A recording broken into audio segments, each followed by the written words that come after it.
Hello all, welcome to story world. నేను Rizwana. House surgeon కథానాయకుడు doctor Madhu చెప్పినట్లు ప్రతి డాక్టర్కి ఒక అనుభవం ఉంటుంది ఇంజెక్షన్ నేర్చుకోవడంలో. మొదట్లో నేను కూడా చాలా భయపడేదాన్ని. మా ఫ్రెండ్స్ ఇంత భయపడితే డాక్టర్వి ఎలా అవుతావు అనేవారు. మా నాన్నగారు ఆర్ఎంపీగా మా ఊరికి సేవ చేసేవారు. ఇంజెక్షన్ చేయించుకోవడానికి మా నాన్న దగ్గరకు వచ్చేవారు మా ఊరి జనం. సో ఇంట్రామస్కులర్ ఇంజెక్షన్ నాన్న నేర్పారు.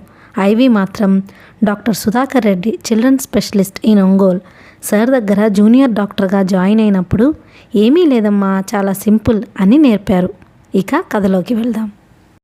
టెన్నిస్ కోర్టు దగ్గర అప్పుడే ఆట ముగించి అసిస్టెంట్ రామదాసు కోర్టు నుంచి బయటకు వస్తూ నన్ను చూచి దగ్గరకు రమ్మన్నట్లు చెయ్యి ఊపాడు. నేను ఆయన్ని సమీపించగానే వార్డులో కేసులన్నీ సవ్యంగా ఉన్నాయా, కొత్త కేసులేమైనా అడ్మిట్ అయ్యాయా అని అడిగాడు. మొదట స్త్రీల వార్డులోని పరిస్థితి గురించి చెప్పాను. మేల్ వార్డుకి ఇంకా వెళ్ళలేదని, ఇప్పటిదాకా తీరిక లేదని చెప్పి పిడియాట్రిక్ వార్డులోని కేసు విషయం చెప్పాను. అంతవరకు ఆ పిల్లాడికి నా వల్ల ఏమైనా అన్యాయం జరిగిందా, నేను అనవసరపు తెలివితేటలు చూపించానా అన్న శంకం నన్ను వేధిస్తూనే ఉంది. అంతా విని ఆయన, గుడ్, ఆ మాత్రం సమయస్ఫూర్తి ఉంటే చాలు. పిల్లల విషయంలో, వాళ్ళకిచ్చే డోసుల విషయంలో చాలా జాగ్రత్తగా ఉండాలి. కాసేపు ఉన్నాక నేను కూడా పోయి చూస్తాను. మేల్ వార్డుకి కూడా వెళ్ళి చూడండి. కొత్త కేసు అడ్మిట్ అయితే మాత్రం నాకు మెమో పంపించండి అంటూ తన డ్యూటీ రూమ్ వైపు వెళ్ళిపోయాడు. స్టెథోస్కోప్ మెడలో వేసుకొని నేను మెడికల్ వార్డు వైపు బయలుదేరాను. త్రోవలో 2-3 హౌస్ సర్జన్లు ఎదురై, ఓహో డ్యూటీనా, ఎలా ఉంది అంటూ పరామర్శించారు. మెడికల్ వార్డు ముందు ఉన్న వాసరాలోకి అడుగు పెట్టగానే మెట్లెక్కి పైకి పోయి ఒకసారి సర్జికల్ వార్డ్స్ తిరిగి వద్దామని ఊహ కలిగింది. నాకు మొదటి నుంచి మెడిసిన్ కన్నా సర్జరీ అంటే మక్కువ ఎక్కువ. గొప్ప సర్జన్ కావాలని ఎన్ని కలలు కంటున్నానో. సరిగ్గా అప్పుడు 6 దాటినట్లుంది. విజిటర్స్ అందరూ వెళ్ళిపోవాలని సూచిస్తూ వార్డ్ బాయ్ ఒకడు చేతిలో గంట వాయిస్తూ వరండా అంతా తిరుగుతున్నాడు. అట్లా వెళ్లకుండా ఇంకా లోపలే నడయాడేవాళ్ళు అక్కడి నర్సుల చేత, వార్డ్ బాయ్ల చేత, మీకు కాదు చెప్పేది అని చివాట్లు తింటున్నారు. సర్జికల్ 4-3 యూనిట్ల వార్డులు బయట నుంచే తిలకించి 2వ నెంబర్ యూనిట్ దగ్గరకు వచ్చేసరికి పాదాలకు సంకెలలు వేసినట్లు ఆగిపోయాను. ఒక పేషెంటుకు చెయ్యి నర్సు గట్టిగా పట్టుకుని ఉండగా ఇంట్రావీనస్ చేయడానికి గావును ప్రయత్నిస్తుంది మృదుల. ముఖం ప్రక్క నుంచి కనిపిస్తుంది. చప్పున లోపలికి వెళ్ళాను. అలికిడి విని ఆమె తల ప్రక్కకి తిప్పి చూసి వెంటనే విప్పారిన ముఖంతో, అరే మధు, నువ్వా, ఎప్పుడు వచ్చావు అంటూ చేస్తున్న పనిని ఆపి నిలువుగా నించుంది. నిన్న సాయంత్రం వచ్చాను. నిన్న ననగా వచ్చి ఇంతవరకు వచ్చినప్పటి నుంచి టైం ఏది మృదులా అని, ముందు చేతిలోని పని పూర్తి చెయ్యు, తర్వాత మాట్లాడుకుందాం అన్నాను మృదువుగా. నా వల్ల కాదు, ఇప్పటికీ ఒక చెయ్యి అంతా తూట్లు పడిపోయింది. మరోసారి పొడిస్తే యుద్ధం ప్రకటించేటట్లు ఉన్నాడు. నువ్వు ట్రై చెయ్యి అని ప్రక్కకు తప్పుకుంది. ఆ యుద్ధం నా మీద ప్రకటించాలనా అంటూ ఆమె చేతిలోని సిరంజ్ అందుకొని, ఏమిటిది, గ్లూకోజా, ఎంతెక్కించాలేమిటి అని అడిగాను. 100 cc. మరి 20 cc సిరంజేగా? దానికంతా ఒక పద్ధతి ఉందిలే. మొదటి 2 రోజుల్లో బోలెడు సర్జరీ నేర్చుకున్నాను. నువ్వు వెయిన్లోకి పోనివ్వు, తర్వాత చెబుతాను. అదృష్టం బాగుండి మొదటి ప్రయత్నంలో వెయిన్ దొరికింది. సిరంజ్లోని మందు అంతా మెల్లగా ఎక్కించి, ఇప్పుడేం చేయాలి అన్నాను. నేను ఇందాక సెలైన్ ఎక్కించడానికి చేసినట్లు మృదుల సూది మొదట్లో గట్టిగా నొక్కి పట్టుకొని, ఇప్పుడు జాగ్రత్తగా సిరంజి విడదీయి, నీడిల్ వెయిన్లోనే ఉంటుంది. సిరంజి నిండా గ్లూకోజ్ నింపి మళ్ళీ సూదికి బిగించి, అది పద్ధతి అన్నది. ఇది గవర్నమెంట్ ప్రొసీజరా అంటూ అలానే చేయడానికి పూనుకున్నాను. గ్లూకోజ్ అంతా పూర్తయ్యేసరికి సిరంజి 4 సార్లు తీసి పెట్టాల్సి వచ్చింది. దొడ్డ చెయ్యి అంటున్నాడు పేషెంటు, 60 సంవత్సరాలు పైబడిన వృద్ధుడు. అంతా అయిపోయాక అసిస్టెంట్లు కూర్చునే గదిలోకి వచ్చి ఇద్దరం ఎదురెదురుగా కూర్చున్నాం. ఇప్పుడు చెప్పు, ఏ యూనిట్లో పనిచేస్తున్నావు? ఇవాళే జాయినింగ్ రిపోర్ట్ ఇచ్చావా? చెప్పాను. ఆమె ముఖం సంతోష సంభ్రమాలతో మరింత విప్పారింది. అరే, నువ్వు M2, నేను N2, నాకు ఇవాళ డ్యూటీ తెలుసా అంది. నేను నవ్వి, నాకు ఇవాళ డ్యూటీనే అన్నాను. మై గాడ్ అంది మృదుల కళ్ళు పెద్దవి చేసి. స్ట్రేంజ్ కోయిన్సిడెన్స్ నవ్వుతూ చూశాను. ఎక్కడ దిగావు అడిగింది మళ్ళీ తనే. నా రూమ్లోనే. అదింకా నా క్రిందే ఉందిగా. ఈ ఏడాదంతా అందులోనే ఉంటావా? హాస్టల్ బయట ఉంటే హౌస్ సర్జన్ పీరియడ్లో ఎక్కువ నేర్చుకోలేమో అనిపిస్తోంది. 2-3 రోజుల్లో మార్చేద్దామని ఉంది. ఓహో! నువ్వు ప్రపంచంలోకెల్లా ఆదర్శప్రాయమైన వ్యక్తివిగా.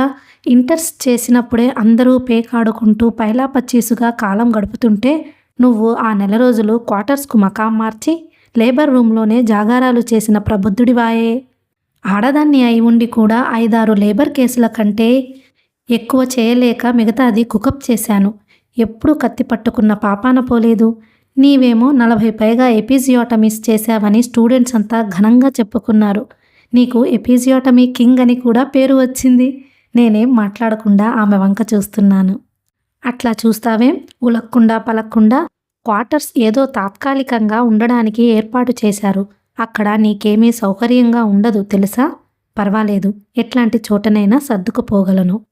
నువ్వు చాలా మొండివాడివన్న విషయం ఒప్పుకొని అభినందిస్తున్నాంలే అని నా వంక పరీక్షగా చూస్తూ, సెలవులకు ఇంటికి వెళ్ళి వచ్చాక అమ్మ పెట్టిన గారెలు బూరెలు తిని ఇప్పుడు కాస్త బాగానే తయారయ్యావు.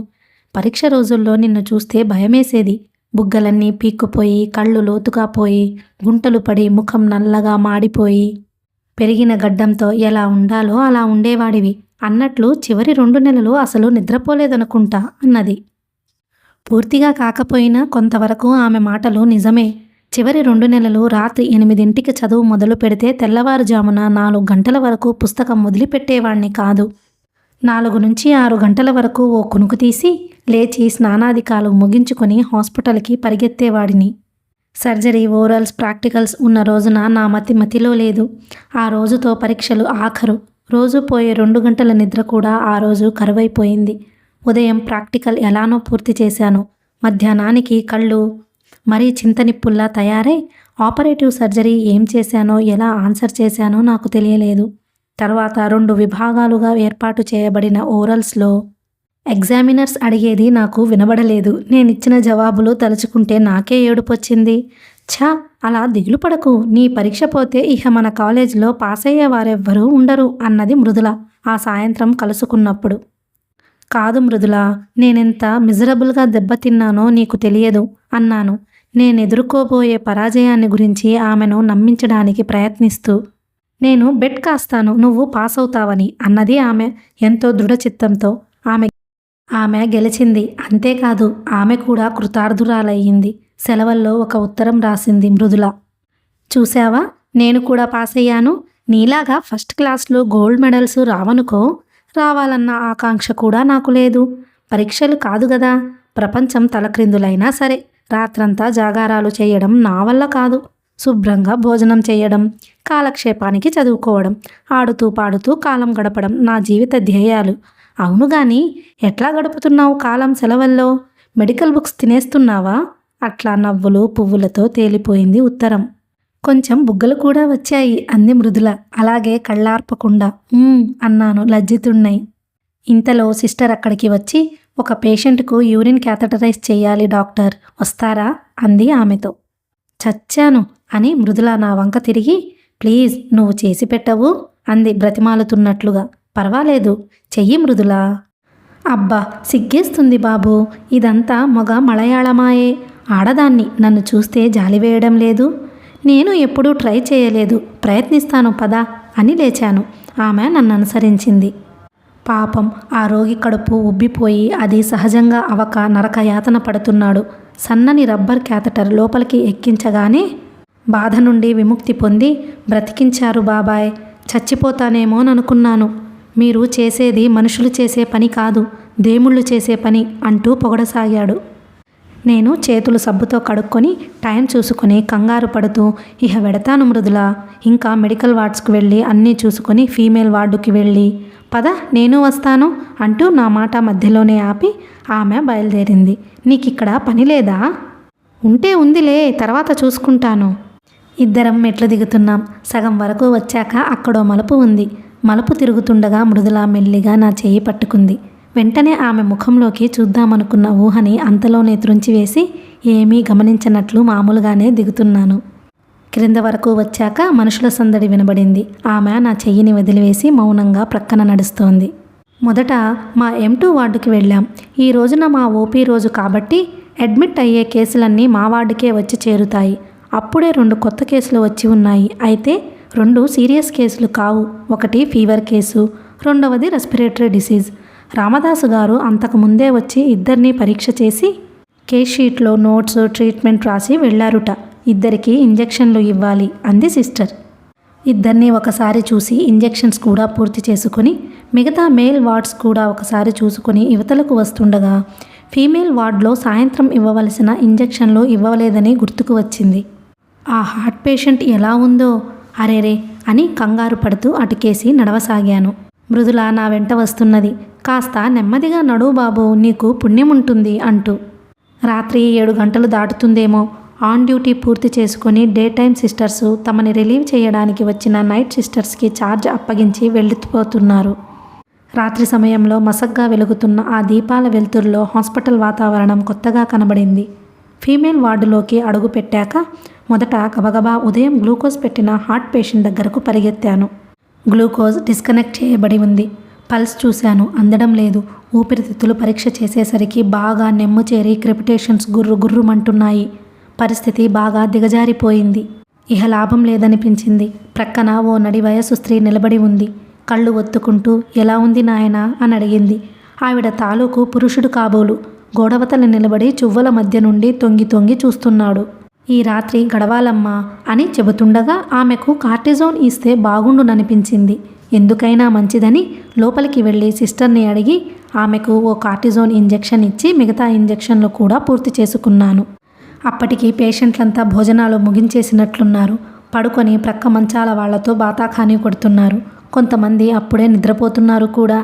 సిస్టర్ని పిలిచి ఆ హార్ట్ పేషెంట్ని జాగ్రత్తగా చూస్తుండమని, అవసరమైతే కబురు చేయమని చెప్పాను. మీరు రాత్రికి ఎక్కడ ఉంటారు? డ్యూటీ రూమ్లో ఉంటారా అని అడిగింది. ఉంటాను.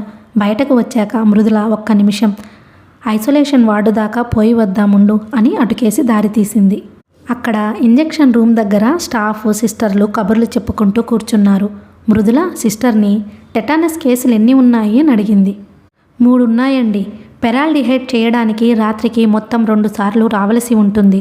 చూడు సిస్టర్ అంది మృదుల ఆమె దగ్గరకు వెళ్ళి నెమ్మదిగా. కేవలం ఇంజెక్షన్లు చేయడం కోసం అంత దూరం నుంచి అర్ధరాత్రి పూట రావడం ఎంత కష్టమో చూడండి. మీరు చేసేయండి. రేపు ఉదయం వచ్చి నేను సంతకం పెడతాను. అలాగే లేండి అంది సిస్టర్ నవ్వుతూ. యువతలకు వచ్చాక మృదుల సరే గాని ఈ పూట నువ్వెక్కడ భోజనం చేస్తావు? అంత దూరం పోయి వస్తావా అని అడిగింది. అప్పటికి నాకు మంచి ఆకలిగా ఉంది. ఉదయం నుంచి భోజనం చేయలేదన్న విషయం ఆమెకు చెప్పలేదు. చెబితే పెద్ద గొడవ లేవదీస్తుంది. నేను కొంచెం ఆలోచించి రూమ్ దాకా వెళ్ళడం ఇప్పుడు కుదరదు, ఇక్కడ హోటల్లోనే తీసుకోవాలి అన్నాను. అయితే పద, నీతో నేను కూడా హోటల్లోనే తింటాను. వద్దు మృదుల, బాగుండదు. ఏమిటి బాగుండదు? ఎవరికి బాగుండదు? నీకా? ఈ రెంటిటిని నేను ఇగ్నోర్ చేశాను. నేను విధి లేక సరే నీ ఇష్టం, ఒక్క నిమిషం ఇక్కడే నిల్చో, నేను రామదాసు గారికి చెప్పి వస్తాను అన్నట్లు మీ డిఎస్ ఎవరు అని అడిగాను. డాక్టర్ మూర్తి గారు. పర్వాలేదులే, ఆయనకు చెప్పనక్కర్లేదు. అసలు ఆయన ఎక్కడ ఉంటాడో ఇప్పుడు పట్టుకోవడం కూడా కష్టం. నువ్వు వెళ్ళి చెప్పిరా. ఈ లోపల నేను క్యాజువాలిటీ నుంచి ఇంటికి ఫోన్ చేసి వస్తాను, భోజనానికి రావడం లేదని అంది మృదుల. నేను డ్యూటీ రూమ్కి వెళ్ళేసరికి రామదాసు గారు, మూర్తి గారు చదరంగం ఆడుకుంటున్నారు. నేను చెప్పిన విషయం విని ఆయన ఓ అరగంటలో వచ్చేయండి, మీరు వచ్చాక నేను వెళ్ళి వస్తాను, ఇద్దరిలో ఎవరో ఒకరు లేకపోతే బాగుండదు అన్నాడు. అలాగే అని చెప్పి యువతలకు రాగానే చిన్నపిల్లల వార్డులో వడదెబ్బ కేసు గుర్తుకు వచ్చింది. ఒక్కసారి చూసి వచ్చేద్దాం, లేకపోతే చాలా ఆలస్యమైపోతుంది అనుకుని అటుకేసి వెళ్ళాను. రాత్రి అయినా కూడా వార్డ్ అంతా పిల్లల ఏడుపులతో, తల్లుల లోకాభిరామాయణాలతో గోలగోలగా ఉంది. స్టాఫ్ కూర్చొని ఏదో రికార్డ్ చూసుకుంటుంది. సిస్టర్ ఉష్, గొడవ చేయకండమ్మా అంటూ ఆడవాళ్ళని హెచ్చరిస్తూ టెంపరేచర్ నోట్ చేసి చార్ట్లలో నోట్ చేస్తూ అటూ ఇటూ తిరుగుతోంది. నేను ఇందాకటి పిల్లవాడి దగ్గరకు వెళ్ళగానే తల్లి తలకి ఐస్ పెడుతూ కనిపించింది. నన్ను చూసి సిస్టర్ దగ్గరకు వచ్చింది. సిస్టర్ టెంపరేచర్ చూశారా అని అడిగాను. చూశానండి, 99 ఉంది అంది. జ్వరం అంతా దిగజారిపోతే తలకింకా ఐస్ ఎందుకు? ఆమె నాలిక కొరుక్కొని సారీ డాక్టర్ అని ఇంక చాలమ్మా అంటూ తల్లి దగ్గర నుంచి ఐస్ బ్యాగ్ తీసుకుంది. నేను పిల్లవాడిని ఒకసారి పరీక్ష చేశాను. హాయిగా నిద్రపోతున్నాడు. వాడి స్థితి నాకెంతో సంతృప్తినిచ్చింది. పర్వాలేదమ్మా, ఇందాకటి కంటే ఎంతో మెరుగ్గా ఉంది పరిస్థితి. నువ్వు చాలా అదృష్టవంతురాలవు అన్నాను తల్లితో. ఆమె తన విశాల నేత్రాలు కృతజ్ఞతాభరితులై భరిణెల వలె మెరుస్తూ ఉండగా మీ చేతి చలువ బాబుగారు అంది. బాబు సుఖంగా నిద్రపోతున్నాడుగా, కాసేపు విశ్రాంతి తీసుకోమ్మా అని చెప్పి బయటకు వస్తున్నాను. సిస్టర్ నా వెనకాలే వచ్చి, డాక్టర్ మీకు మెమో పంపించాలంటే ఎక్కడ ఉంటారు? డ్యూటీ రూమ్లో ఉంటారా అని ప్రశ్నించింది. ఉంటానండి సిస్టర్. నేను వెళ్ళేసరికి క్యాజువాలిటీకి కొద్ది దూరంలో చీకట్లో చెట్ల కింద అటూ ఇటూ అస్థిమితంగా తిరుగుతోంది మృదుల. నేను కనిపించగానే కోపంగా, చాలే గొప్ప పని చేశావు, చెప్పకుండా వెళ్ళిపోయావేమోననుకున్నాను నిన్నసలు అని మాట పూర్తి చేయలేకపోయింది. సారీ మేడం అంటూ ఆమె దగ్గరకు వెళ్ళి, పిడియాట్రిక్ వార్డులో ఓ కేసు సీరియస్గా ఉంటే చూడడానికి వెళ్ళేసరికి 5-6 నిమిషాలు ఆలస్యమైపోయింది అన్నాను క్షమాపణ చెప్పుకుంటున్నట్లుగా. ఒకరు నీ కోసం రాజీ పడాలి గాని ఒకరి కోసం నువ్వు రాజీ పడవు. నా జీవితానికి ఇది తప్పదు అని నిట్టూర్చి, సరే పద అంటూ ముందుకు కదిలింది. ఆమె మాటలకు అర్థం, అన్వయం రెండూ ఆలోచించకుండా ఉండడానికి ప్రయత్నిస్తూ ఆమె ప్రక్కనే నడవసాగాను. కాసేపటిలోనే ఆమె కోపం మరిచిపోయి నవ్వుతూ మాట్లాడసాగింది. అది ఆమె స్వభావం, అది ఆమె సహజ పరిమళం.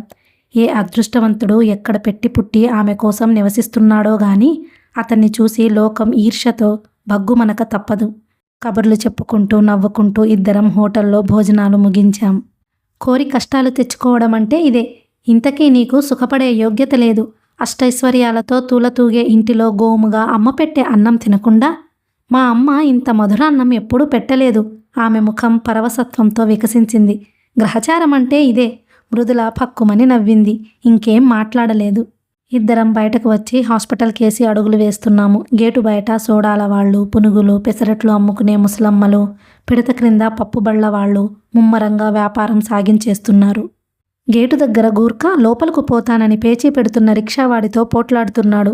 ఈ సందడిలో కుక్క ఒకటి తెలివిగా లోపలికి దూరి చీకట్లో ఎటో తుర్రుమన్నది. ఎంత అన్యాయం జరిగిందో చూశారా అంది మృదుల. ఎందుకో ఈ మాటలు చిలిపిగా ధ్వనించి ఆమె ముఖంలోకి చూశాను.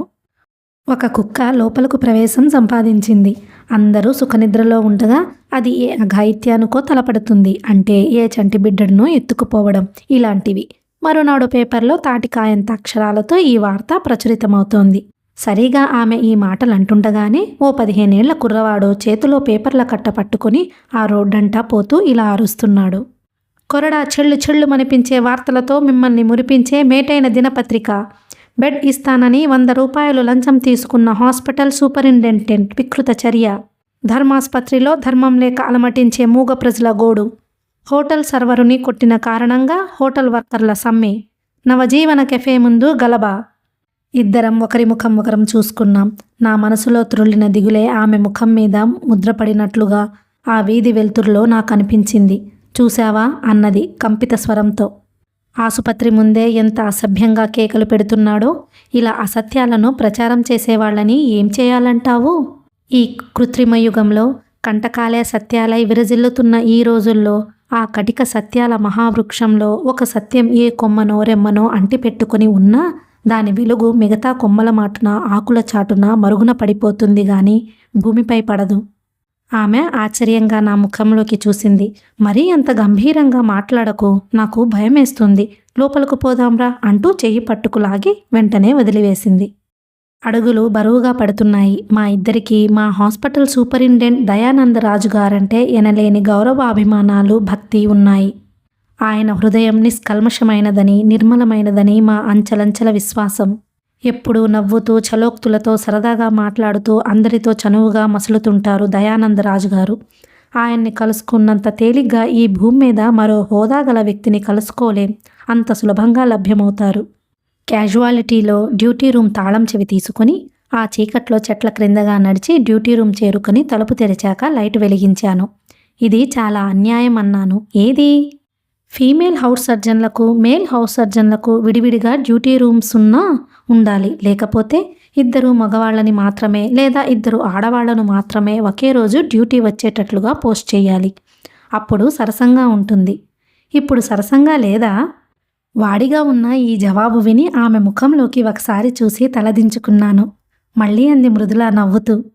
అలాంటి సందర్భం తటస్థించినప్పుడు ఆడపిల్లలు ఇక్కడ పడుకొని మగపిల్లలు ఏ వార్డులోనో లేకపోతే స్టూడెంట్స్ సిక్ రూమ్లోనో గడుపుతున్నారని విన్నాను.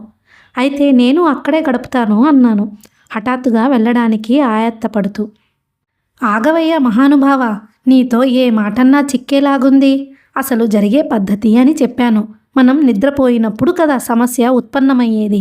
రాత్రంతా కబుర్లు చెప్పుకుంటూ కూర్చుంటాం, లేకపోతే మెమోస్ అటెండ్ అవుతూ ఉంటాం అని మృదుల లేచి అబ్బా ఉక్కగా ఉంది అంటూ ఫ్యాన్ వేసి వచ్చి తిరిగి కుర్చీలో కూర్చుంది.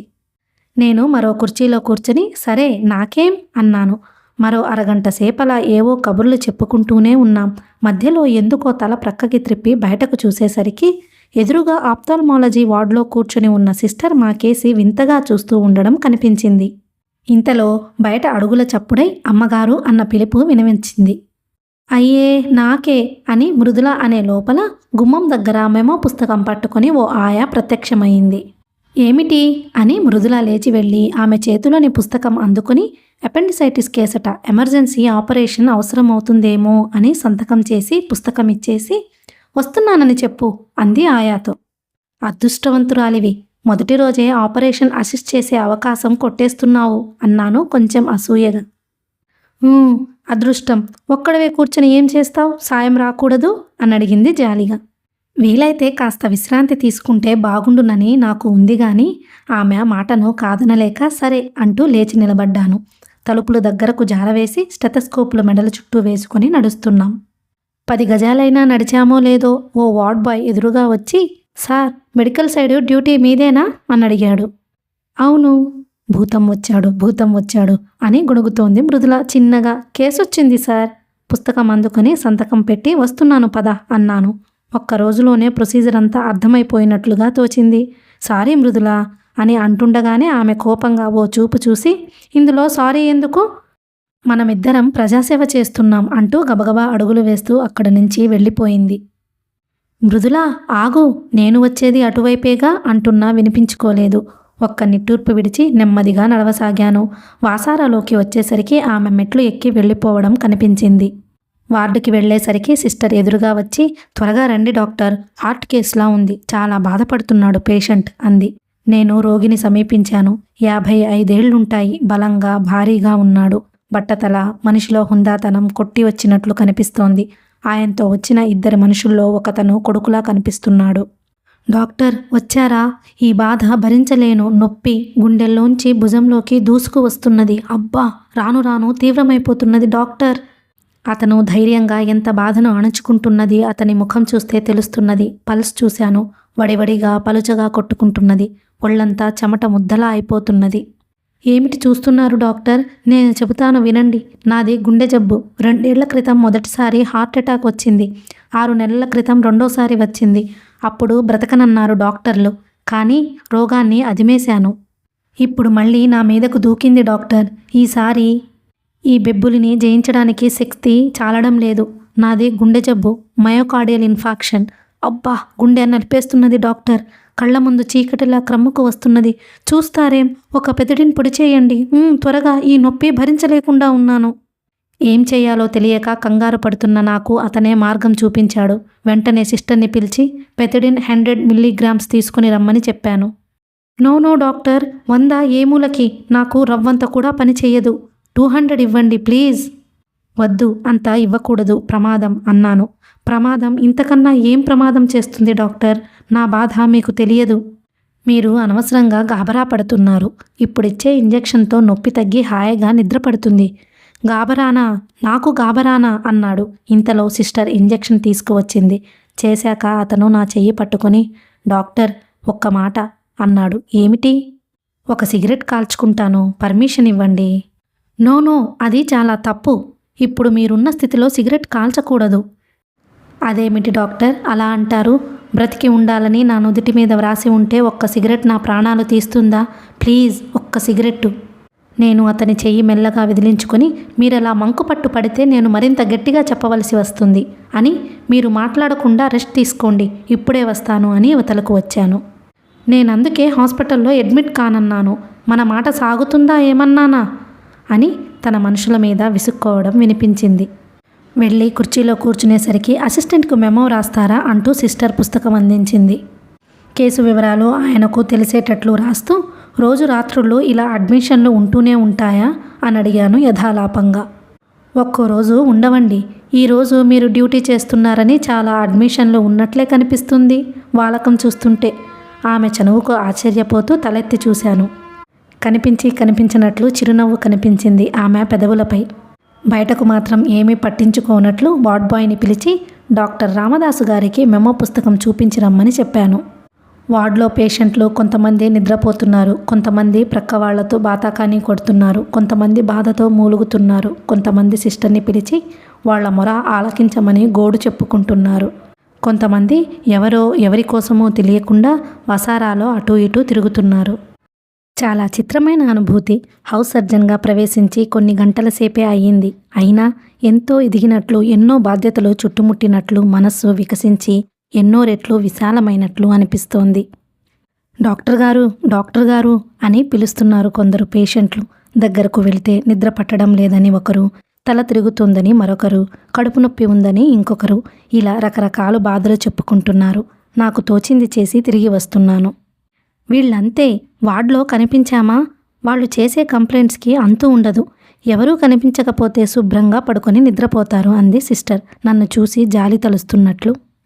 ఇంతలో డాక్టర్ రామదాసు గారు వచ్చారు. అప్పటికి రోగికి మాగన్నుగా నిద్ర పట్టింది. ఆయన పరీక్ష చేసి పెథడిన్ ఇచ్చారా? గుడ్. హెపారిన్ కూడా ఇంట్రావీనస్ ఇచ్చేయండి.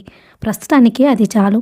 రేపటి నుంచి వ్యాసోడైలేటర్స్ మొదలు పెడదాం అని చెప్పి వార్డంతా ఒకసారి కలియజూసి వెళ్ళిపోయారు. మనసులో అనేక సందేహాలు అలుముకున్నాయి. హెపారిన్ ఎంత ఇవ్వాలి? సరాసరి ఇచ్చేయవచ్చా? గ్లూకోజ్లో కలిపి ఇవ్వాలా? డాక్టర్, హెపారిన్ తీసుకురమ్మంటారా అని అడిగింది సిస్టర్. ఇహ మొహమాట పడితే లాభం లేదని సిస్టర్ని అడిగేశాను.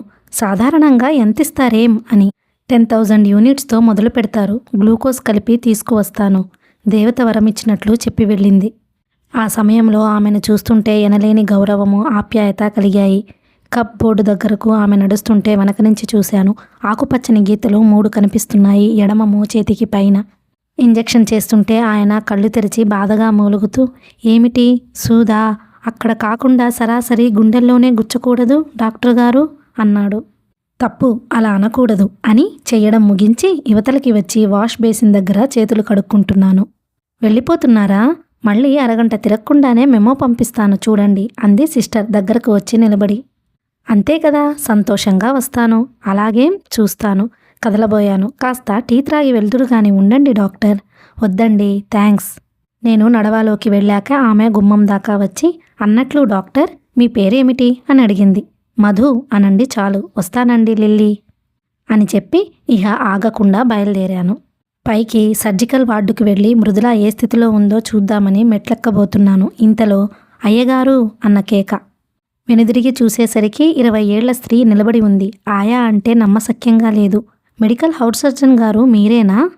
నేనే అంటూ పుస్తకం అందుకని చూశాను. చెస్ట్ వార్డు నుంచి వచ్చింది. ఒక కేసు సీరియస్గా ఉందట, వెంటనే రమ్మని వ్రాసింది. అక్కడ సిస్టర్. సరే అని సంతకం పెట్టి వెంటనే బయలుదేరాను. ఆయా నేను పక్కపక్కనే నడుస్తున్నాం.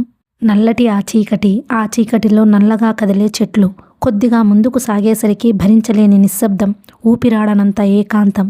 మార్జురీ ప్రక్కగా నడిచిపోతుంటే అంది ఆయా నిశ్శబ్దాన్ని భంగం చేస్తూ. ఇక్కడ శవాల్ని కోస్తారు కదా అయ్యగారు. చీకట్లో ఒంటిగా నడిచి వస్తుంటే భయంతో రక్తం గడ్డకట్టుకుపోయింది. అడుగు ముందుకు పడలేదు. ప్రాణాలు అరచేతిలో పెట్టుకుని వచ్చేశానయ్యా అంది. ఆమె చెప్పింది నిజమే. ఈ నిశీధిలో ఆడది ఒంటరిగా వస్తుంటే ఏం జరిగినా జరగవచ్చు. ఆమె మీద జాలి వేసింది. అక్కడ నువ్వొక్కదానివేనా? ఎవరూ లేరా ఇంకా అన్నాను సానుభూతిగా. ఎందుకు లేడు బాబుగారు, బడేసాయిలున్నాడు. వాడికి ఒంటి మీద తెలివుంటేగా. మస్తుగా తాగేసి చాప మీద పడి దొర్లుతున్నాడు. సాయిబు అని ఎన్నో కేకలేశాను. ఈ లోకంలో ఉంటేగా. ఇంకా స్టాఫ్ అమ్మగారు గాబరా పడుతుంటే విధిలేక వచ్చానన్నది. హాస్పిటల్ వెనుక వైపు గేటు దాటి రోడ్డు మీదకు వచ్చాం. రోడ్డు కవతల 150 గజాల దూరంలో ఉన్న టీబీ వార్డులో నుంచి వెలుతురు కనిపిస్తోంది. దగ్గర పడుతున్న కొద్దీ ఎవరో రోగి ఊపిరితిత్తులు తెగిపోయేటట్లు ఖంగుమని దగ్గుతున్న ధ్వని వినిపించసాగింది. లోపలకు వెళ్లేసరికి స్టాఫ్ ఎదురుగా వచ్చింది. రండి డాక్టర్ అంటూ. ఎలా ఉంది అని ప్రశ్నించాను. చాలా క్రానిక్ పేషెంట్ డాక్టర్. 5-6 రోజుల బట్టి సీరియస్గా ఉంది. మీకు మెమో పంపించేసరికి లాస్ట్ స్టేజ్లో ఉందన్నమాట. తర్వాత 5 నిమిషాలకే చనిపోయింది. రండి చూసి డెత్ సర్టిఫికేట్ ఇద్దురు గాని అంటూ లోపలికి కదిలింది. ఆమెను అనుసరించి లోపలకు వెళ్ళాను. అది ఆడవాళ్ల టీబీ వార్డు. మగవాళ్లది రెండో వైపున ఉంది. చాలామంది రోగులు నిద్రపోతున్నారు. కొంతమంది నిద్ర పట్టక అటూ ఇటూ కదులుతున్నారు. కొంతమంది కళ్ళు తెరిచి పైకప్పు కేసి చూస్తూ ఆలోచిస్తున్నారు. మరికొంతమంది ఎడతెరిపి లేకుండా దగ్గుతూ ఊపిరాడక మధ్య మధ్య మూలుగుతున్నారు. చనిపోయిన రోగి దగ్గరకు వెళ్ళాము. 25 ఏళ్ల మించని స్త్రీ, బక్క చిక్కి ఎండిపోయిన గుండెలతో అస్థిపంజరంలా ఉంది. కళ్ళు విప్పబడి తదేకంగా పైకి చూస్తున్న భంగిమలో నిలబడిపోయాయి. ఒకసారి నేను కూడా పరీక్ష చేసి, ఈమె తరపు వాళ్ళెవరూ లేరా అని అడిగాను. లేరండి, ఎవరూ కనపడ్డం లేదు. తెల్లవారేదాకా ఇక్కడే ఉంచి తర్వాత మార్జురీకి పంపించి వెయ్యాలి. అక్కడ ఎయిర్ కండిషనింగ్ ఛాంబర్లో ఎవరైనా వస్తారేమోనని 2-3 రోజులు చూసి అప్పటికీ ఎవరూ క్లెయిమ్ చేయకపోతే హాస్పిటల్ సొంతం చేసుకుంటుంది. ఇద్దరం నడిచి ముందు గదిలోకి వచ్చాం. స్టాఫ్ నేను పూర్తి చేసి సంతకం పెట్టవలసిన కాగితాలు నా ముందు పెట్టింది. డెత్ సర్టిఫై చేయవలసింది నేనేనా? అసిస్టెంటుకు కబురంపనక్కర్లేదా అన్నాను. ఈ హాస్పిటల్ హౌస్ సర్జన్కు చాలా పవర్స్ ఉన్నాయి. మిగతా చోట్ల ఎలా ఉంటుందో తెలియదు గాని ఇది మీ డ్యూటీ కిందకే వస్తుంది. ఆమె చెప్పినట్లు పూర్తి చేసి సంతకాలు కూడా పెట్టి లేస్తూ, మీరొక్కరే కనిపిస్తున్నారేమిక్కడ? వేరే సిస్టర్నెవ్వరినీ పోస్ట్ చేయలేదా అని అడిగాను. చూడండి డాక్టర్, చుట్టుప్రక్కలెక్కడా నరసంచారం కూడా లేదు కదా. ఈ ఊరి బయట ఉన్న వార్డులో నన్నొక్కదాన్నే పడేశారు. బిక్కుబిక్కుమంటూ గడుపుతున్నాను. బడే సాయిబేమో మస్తుగా తాగేసి పడుకుంటాడు. ఏ క్షణాన వాడు లేచి రగడ చేస్తాడో అని అదో భయం అంది స్టాఫ్. చూశారా ఎన్ని కష్టాల్లో ఉన్నానో అన్నట్లు. నా సానుభూతి చూపుల్లో ప్రదర్శించి వస్తానని చెప్పి బయలుదేరాను. చీకట్లో ఒంటరిగా మార్జురీ ప్రక్క నుండి తిరిగి వస్తుంటే టీబీ వార్డులోని మరణించిన ఆ స్త్రీ గుర్తుకు వచ్చింది. ఆఖరి దశలో ఎవ్వరూ చెంత నుండడానికి నోచుకొని అభాగ్య స్త్రీ. తెరిచి ఉన్న ఆమె కళ్ళు, అస్థిపంజరం లాంటి ఆమె శరీరం. విద్యార్థిని డాక్టర్గా మారాక ఎదుర్కొన్న మొదటి మృత్యువు. ఇది ఆసుపత్రి. ఎందరో మనుషులు ప్రతిరోజు ఇక్కడ శవాలుగా మారుతుంటారు. ఒళ్ళు గగుర్పుడిచింది నా ఆలోచనలకు. మెడికల్ వార్డు వైపుగా నడుస్తున్నాను. ఐసోలేషన్ వార్డులో సిస్టర్ బల్ల మీద తలవాల్చి నిద్రపోతోంది. 2 సిస్టర్లు ఏదో వార్డుకు వెళ్ళి తిరిగిపోతున్నారు. వార్డులకు యువతల ఉండే వాసారాల రోగుల తాలూకా బంధువులు, స్నేహితులు నేల మీద పడి దొర్లుతున్నారు. యాంటీనేటర్ థియేటర్లో లేబర్ కేసు జరుగుతున్నట్లుగా ఉంది. సిస్టర్లు హడావుడిగా అటూ ఇటూ తిరుగుతున్నారు. థియేటర్ బయట బెంచీల మీద ఆడవాళ్లు కూర్చొని కబుర్లు చెప్పుకుంటున్నారు. మెడికల్ వార్డుని సమీపించి మెట్ల వైపు మలుపు తిరిగే చోట ఒక్క క్షణం ఆగి ఆలోచించాను. మృదుల ఆపరేషన్ థియేటర్లో ఉండి ఉంటుంది. ఆపరేషన్ అనుకోగానే నా మనసు ఆనందంతో ఉరకలు వేసింది. థియేటర్లోకి వెళ్ళి ఎమర్జెన్సీ ఆపరేషన్ చూద్దామన్న కుతూహలాన్ని అణుచుకోలేక మెట్లెక్కబోయాను. వెనక నుండి అయ్యగారు అన్న కేక వినబడింది. తల త్రిప్పి చూసేసరికి ఆయా చేతిలో మెమో పుస్తకం. ఆడవాళ్ళ వార్డులో హార్ట్ పేషెంట్కు సుస్థి ఎక్కువగా ఉందిట. ఆమె వెనుక బయలుదేరాను. వెళ్ళేసరికి ఆ స్త్రీ చావు బతుకుల మధ్య కొట్టుకుంటూ ఉండడం కనిపించింది. ఆక్సిజన్ పోతుంది. రోగి కొన ఊపిరితో ఉంది. ఒక్క క్షణం భయం వేసింది. ఏం చేయడానికి పాలుపోలేదు. ఒక మనిషి నిండు ప్రాణాలతో వ్యవహరిస్తున్నాను. ఆ సమయంలో అక్కడ నా బదులు మరెవరైనా ఉంటే నాకు తెలియని ప్రయత్నాలేమైనా చేసేవాడా? ఆమె జీవించే అవకాశాన్ని నా అసక్తతతో పాడు చేస్తున్నానా? కంగారులో మతిపోతోంది.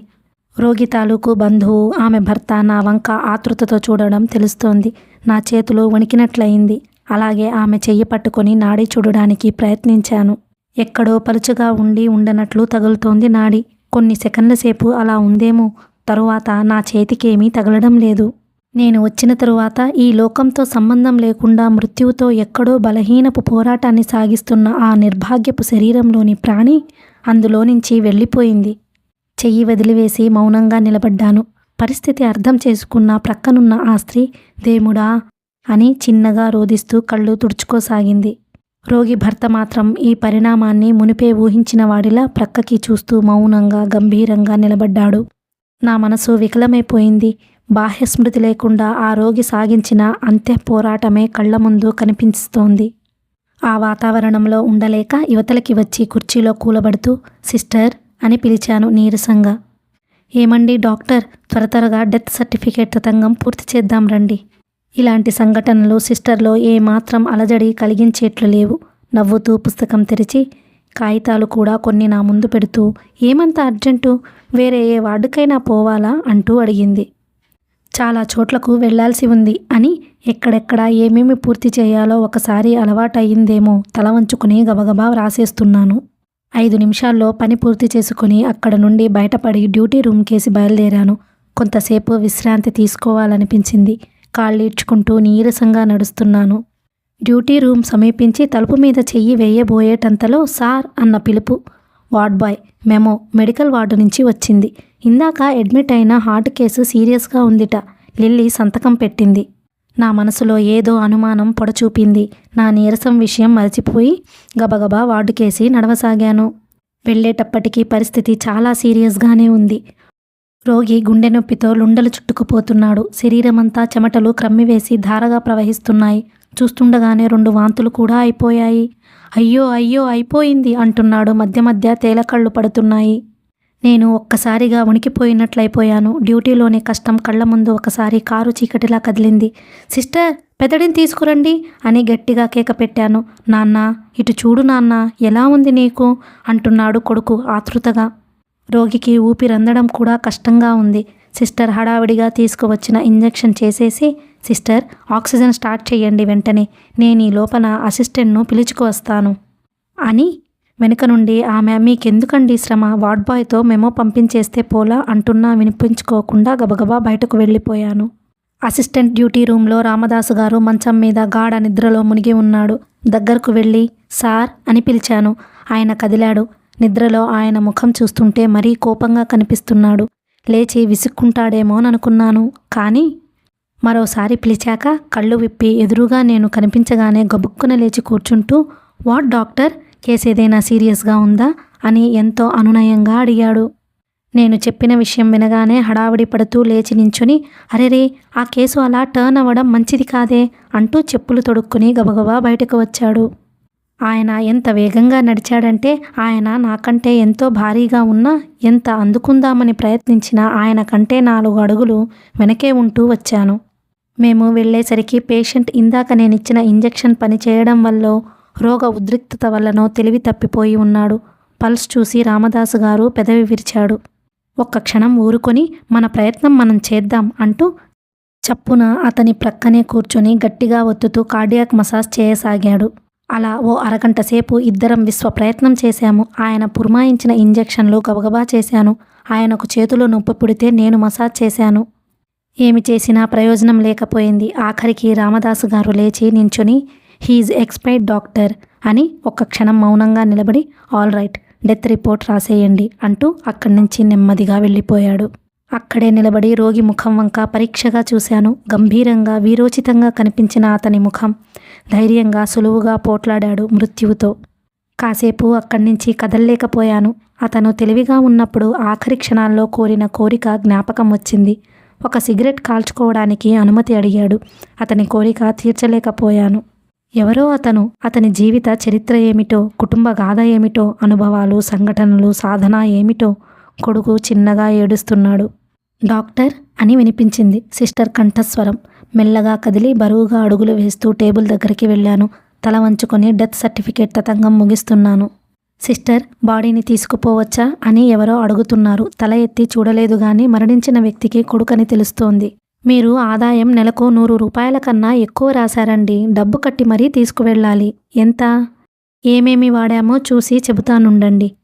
సిస్టర్ ఏవో లెక్కలు వేసి 2 నిమిషాల తరువాత 18 రూపాయలు అయింది అంటుంది. ఎలా అంత డబ్బు తీసుకురాలేదే అంటూ అతను తికమక పడుతూ, లేకపోతే ఇంటికి వెళ్ళి తీసుకురండి. డబ్బు చెల్లించకుండా బాడీని నప్పచెప్పడానికి హాస్పిటల్ రూల్స్ ఒప్పుకోవు. తల ఎత్తి అతని వంక చూశాను. ఎర్రగా ఉన్న అతని కళ్ళు కర్తవ్యం తెలియక సందిగ్ధంతో అటూ ఇటూ కదులుతున్నాయి. కడకేదో నిశ్చయించుకొని తన తాలూకా మనుషుల దగ్గరకు పోయి ఏదో చెప్పి మళ్ళీ సిస్టర్ దగ్గరకు వచ్చి, వాళ్ళిక్కడే ఉంటారు, నేను పోయి డబ్బు తీసుకువస్తాను అని చెప్పి కంగారుగా వెళ్ళిపోయాడు. సిస్టర్ వెళ్ళి మరణించిన వ్యక్తి ముఖం మీదుగా ఎర్రటి దుప్పటి కప్పేసి ప్రక్క పేషెంట్లకు ఇబ్బంది లేకుండా మంచం చుట్టూ మూసేలాగా స్క్రీన్ అమర్చి నా దగ్గరకు వచ్చింది. నేను లేచి నిలబడి, వస్తాను సిస్టర్ అని కదలబోయాను. అప్పుడేనా అన్నదామె ముందుకు వచ్చి. అప్పుడేనా అన్నాను నేను నీరసంగా. ఆమె నవ్వి, అంత దిగులుగా కనిపిస్తున్నారేం? ఆ మనిషి మరణం గురించి వెతచెందుతున్నారా? గవర్నమెంట్ ఆసుపత్రిలో పనిచేసే డాక్టర్లు అంత సున్నితంగా ఉండకూడదు. మీరు డ్యూటీకి మొదటి రోజే అనుకుంటా, అందుకని అట్లా కలతపడ్డారు. పోను పోను ఇవన్నీ ఎంత తేలిగ్గా తీసుకుంటారో చూడండి అంది అనునయిస్తున్నట్లు. నేను బలవంతాన నవ్వి, చాలా అలసిపోయానండి, కాస్త విశ్రాంతి తీసుకుంటాను అని బయలుదేరాను. ఆమె వెనక నుండి నిజమే పాపం చాలా అలసిపోయినట్లే కనిపిస్తున్నారు. కొత్త అడ్మిషన్లేమీ లేకపోతే మిమ్మల్నిక ట్రబుల్ చెయ్యనులేండి అంటుందామె. బయటకి వచ్చి పొడవైన ఆ వాసరాలో ఒంటరిగా నడుస్తుంటే టైం ఎంతయిందోననిపించింది. ఆ మందమైన విద్యుత్ దీపకాంతిలో అప్పుడే చూసుకున్నాను. టైము 2 దాటిపోయింది. ఇంత టైము ఎప్పుడు గడిచింది, ఎలా గడిచింది అనుకుంటూ నెమ్మదిగా అడుగులు వేస్తున్నాను. ఆ సమయంలో నా మీద నాకు ఆత్మవిశ్వాసం నశించిపోయినట్లు, ఎందుకు పనికిరాని వాణ్ణిగా అయిపోయినట్లు అనిపించింది. ఒకదాని వెంట మరొకటి 3 చావులు ఎంత తేలికగా అనుకోకుండా జరిగిపోయాయి. ఇవన్నీ చూస్తూ ఉండడానికేనా నేను డ్యూటీ చేస్తున్నది? లేకపోతే మరేమిటి? ఈ విద్య అంతా ఒట్టి మిథ్యేనా? మెల్లగా డ్యూటీ రూమ్ చేరి తలుపులు తెరిచేసరికి లోపల ఓ మంచం మీద మృదుల నిద్రపోతూ కనిపించింది. బాగా అలసిపోయిన చిహ్నాలు కనిపిస్తున్నాయేమో ముఖంలో. నిర్మలంగా అమాయకంగా నిద్రపోతున్నది. 1 నిమిషం ఆమె వంక తదేకంగా చూసి తర్వాత కుర్చీలో కూర్చుని బల్ల మీద తలవాల్చి కళ్ళు మూసుకున్నాను. తలంతా దిమ్ముగా ఉండి బరువుగా ముందుకు పడిపోతున్నట్లుగా అనిపిస్తోంది. కళ్ళు భగభగమని మండిపోతున్నాయి. నిద్ర రావడం లేదు గాని సర్వేంద్రియాలు శక్తి ఉడిగిపోయినట్లు అచేతనావస్థను కోరుతున్నాయి. అట్లా ఓ అరగంట గడిచి ఉంటుంది. ఇంతలో బయట నుంచి సార్ అన్న పిలుపు వినిపించింది. తల ఎత్తి చూసేసరికి తలుపు కవతల వార్డు బాయ్ కనిపించాడు, చేతిలో మెమో పుస్తకంతో. కథ కొనసాగుతుంది.